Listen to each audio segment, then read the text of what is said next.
நாடாளுமன்ற தேர்தலுக்கு இன்னும் 2 மாதங்களே இருக்கக்கூடிய நிலையில் இரட்டை இலை சின்னம் யாருக்கு போகப் போகிறது என்ற தற்பொழுது விவாதங்களுக்கு முற்றுப்புள்ளி வைக்கும் விதமாக நீதிமன்றத்தை நாடிய பன்னீர்செல்வம் தரப்பினர் இன்று விசாரணையின் பொழுது பன்னீர்செல்வத்தின் தரப்புகள் வாதங்களை முன்வைத்திருந்தது. வழக்கறிஞர் ராம்குமார் ஆதித்தன் பன்னீர்செல்வத்தின் ஆதரவாளராக இருக்கக்கூடிய இவர் இரட்டை இலை சின்னம் என்பது தேர்தல் ஆணையம் தற்பொழுது முடக்கப்பட்டிருக்கிறது என்றும் நிச்சயமாக இது எடப்பாடி பழனிசாமி அவர்களது கையில் வர முடியாது என்றும் நீதிமன்றத்தில் வழக்கு ஒன்றையும் தொடர்ந்திருக்கிறார்.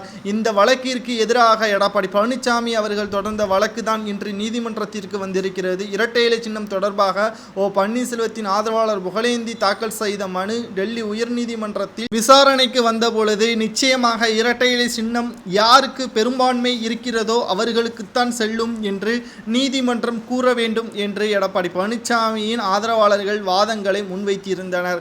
ஆனால் பன்னீர்செல்வத்தின் ஆதரவாளராக இருக்கக்கூடிய புகழேந்தி அவர்கள் நிச்சயமாக இரட்டை இலை என்பது அனைத்து இந்திய அண்ணா திராவிட முன்னேற்ற கழகத்தின் ஒட்டுமொத்த அதிமுகவின் தொண்டர்களின் உரிமை, அது சொத்து என்றே நாம் கூறலாம் என்றும் நீதிமன்றத்தில் வாதங்களை முன்வைத்திருக்கிறார்.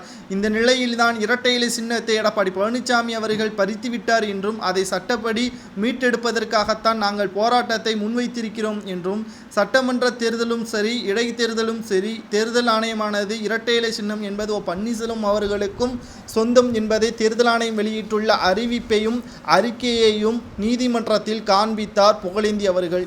இதனால் தேர்தல் ஆணையம் கூறிய அறிவுறுத்தலின்படி நீதிமன்றமும் இதே தீர்ப்பை வழங்க வேண்டும்.